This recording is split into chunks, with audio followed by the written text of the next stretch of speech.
गुजरात के गोधरा में अवैध कब्जे पर बुलडोजर कार्रवाई। 33 अवैध निर्माण को हटाया गया। सरकारी जमीन पर किया गया था अवैध निर्माण। यूपी के संभल में तालाब पर बनी अवैध मस्जिद पर बुलडोजर एक्शन। आसपास का इलाका छावनी में हुआ तब्दील। पीएसी जवानों के साथ पुलिस फोर्स तैनात। लोगों से घरों से बाहर नहीं निकलने की अपील की गई।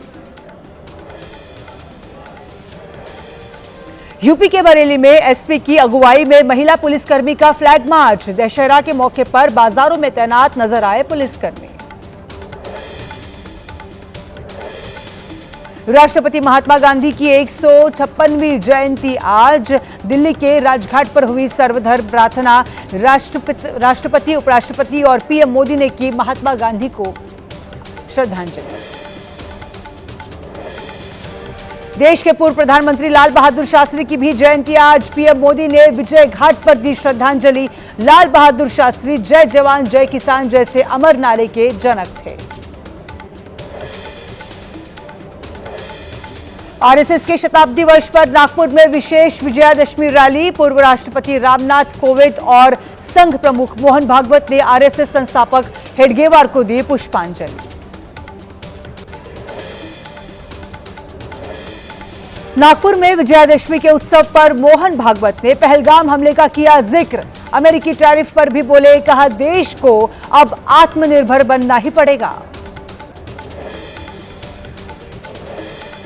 कांग्रेस नेता उदित राज का आरएसएस पर विवादित बयान। उदित राज ने आरएसएस को आतंकवादी संगठन बताया। कहा महात्मा गांधी के हत्यारे के संगठन का महिमा मंडल हो रहा है। राष्ट्रपति द्रौपदी मुर्मू ने राजघाट पर महात्मा गांधी को दी श्रद्धांजलि। लोगों से की खुद को महात्मा गांधी के आदर्शों और मूल्यों के प्रति समर्पित करने की अपील। उपराष्ट्रपति सीपी राधाकृष्णन ने राजघाट पर महात्मा गांधी को दी श्रद्धांजलि। कहा बापू ने सत्य, प्रेम और मानवता की निस्वार्थ सेवा का मार्ग दिखाया।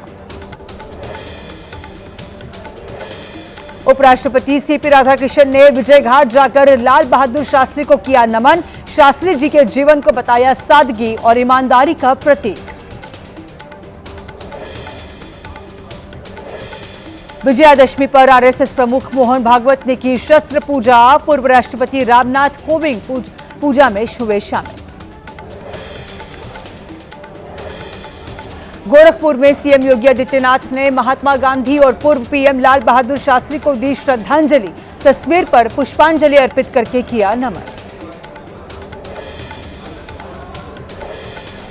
विजयदशमी के मौके पर दिल्ली में राष्ट्रपति लाल किले के सामने रावण दहन कार्यक्रम में होंगे शामिल।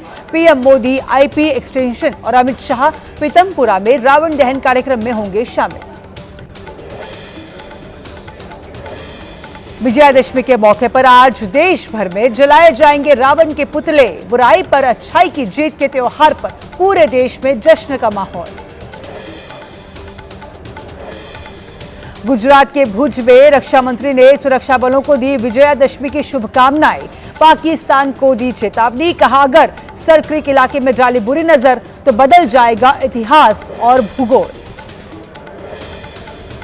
गुजरात के कच्छ में रक्षा मंत्री राजनाथ सिंह ने शस्त्रों की पूजा की। ऑपरेशन सिंदूर का जिक्र करते हुए कहा भारत सिर्फ शस्त्रों की पूजा नहीं करता बल्कि इस्तेमाल भी करता है। यूपी के गोरखपुर में सीएम योगी ने विजयादशमी के दिन की श्रीनाथ जी की विशेष पूजा। गोरक्षा पीठ से आज निकलेगी भव्य शोभा यात्रा। राजस्थान के जैसलमेर में बीएसएफ की 1055वीं आर्टिलरी रेजिमेंट ने मनाया विजयादशमी पर्व। सेना ने शस्त्रों की पूजा की। इसी बटालियन ने ऑपरेशन सिंदूर में पाकिस्तान को सिखाया था सबक। हरिद्वार में दशहरे पर्व की धूम। संतों ने शस्त्र पूजा कर मनाई विजयादशमी। आदि जगद्रूर शंकराचार्य ने इस परंपरा को बनाया था।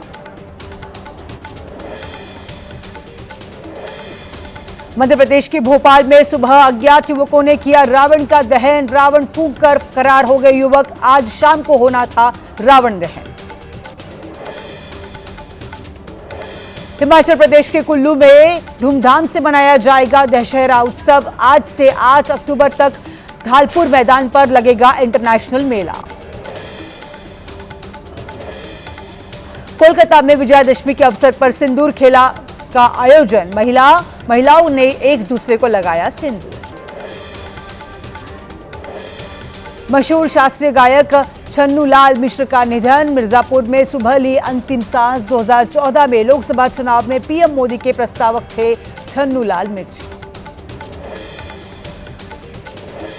दिल्ली के कालिंदी कुंज में पुलिस और बदमाशों के बीच मुठभेड़। 2 बदमाशों के पैर में लगी गोली। हरियाणा में एक ट्रिपल मर्डर में शामिल होने का आरोप। लेह में धीरे धीरे सामान्य हो रहे हैं हालात। लोग सुबह सुबह अपने कामों पर निकले। सड़कों पर भी गाड़ियों की आवाजाही बढ़ी।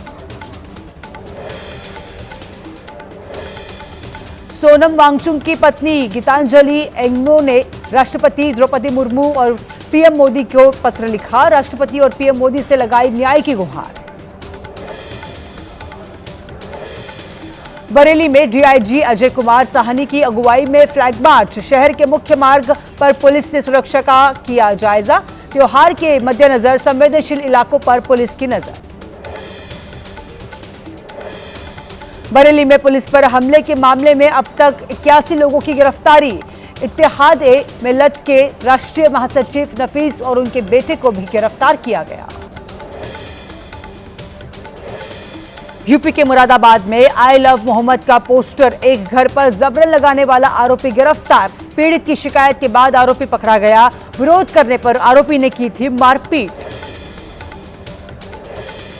मध्य प्रदेश के उज्जैन में कांग्रेस की महिला नेताओं ने निकाला सर्वधर्म march. I love you Mohammad, I love you Bharat, I love you Mahakal के पोस्टर के साथ निकाली पैदल यात्रा। दिल्ली में आरोपी चैतन्यानंद के आश्रम में कमरों की हुई तलाश। कमरों से पुलिस को संदिग्ध सामान मिला। इसके अलावा आरोपी चैतन्यानंद के उत्तराखंड से ठिकानों पर भी छापे मारे।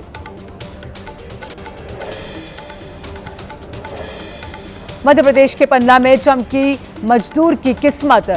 जमीन में मिला 4 कैरेट 4 सेंट का कीमती हीरा। कीमत 20 लाख से भी ज्यादा आंकी गई।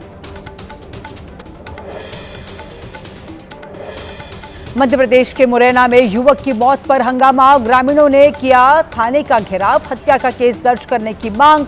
डूबने से हुई थी युवक की मौत। मध्य प्रदेश के कटनी में तेंदुए की दस्तक से हड़कंप। रात के अंधेरे में दीवार पर चलता दिखा तेंदुआ। वन विभाग की तेंदुए की हर हलचल पर नजर।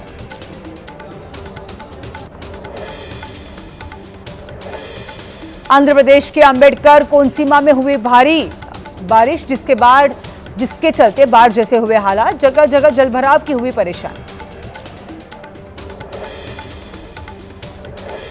बिहार के नवादा में भारी बारिश की वजह से जलभराव। दुर्गा महोत्सव और दशहरे की तैयारियों पर पड़ा असर। पंडाल के अंदर भरा पानी। आयोजकों की बढ़ी मुश्किलें। बिहार के नवादा में बिजली गिरने से 2 लोगों की मौत। मूर्ति विसर्जन के दौरान गिरी बिजली। कई लोगों की हालत गंभीर होते देख हायर सेंटर रेफर। नई नदी किनारे मूर्ति विसर्जन के लिए जुटी थी भीड़। मध्य प्रदेश के ग्वालियर में भारी बारिश बनी मुसीबत। बारिश की वजह से गिरा घर। एक शख्स हुआ घायल। सूचना पर मौके पर पहुंचा प्रशासन।